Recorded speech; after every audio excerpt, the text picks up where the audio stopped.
माणसांना घडूच दे अग ग ग ग ग अकल येऊ दे अग ग ग ग ग अकल घडू दे. भारूड हे मनोरंजनातून प्रबोधन घडवण्याचे साधन आहे.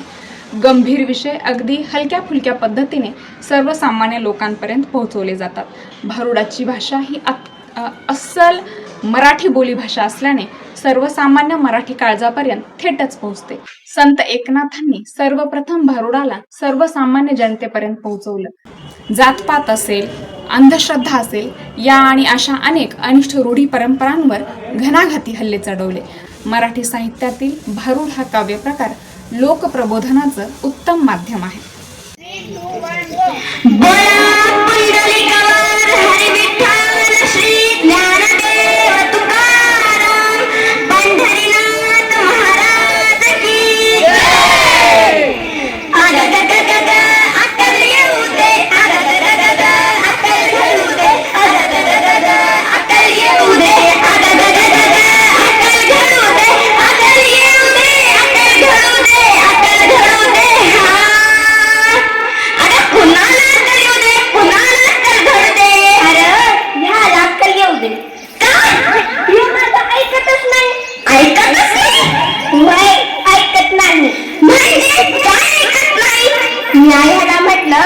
घरात दिसता बाहेर जाओ, बाहेरची लक्ष्मी घरात येवो.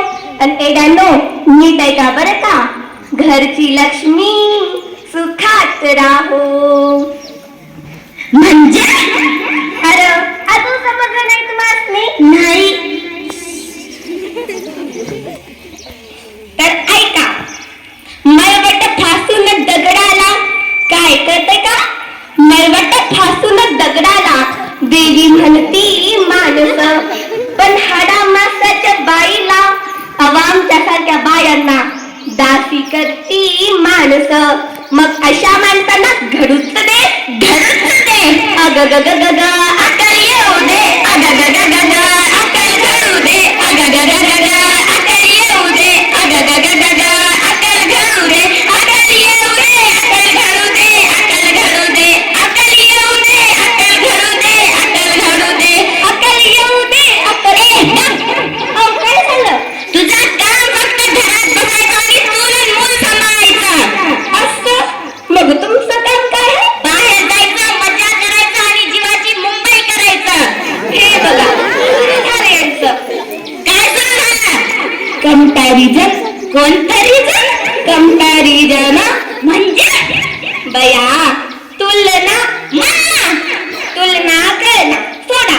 आता तुम्ही माझं ऐका. बोला. बया आणि बापड्या खरं तर देवाजींची लेकर हाय की नाही? हाय. मग कंपॅरिझन करणारी तुम्ही आम्ही कोण र? आता असं करल त्याचा गाठोळा होईल.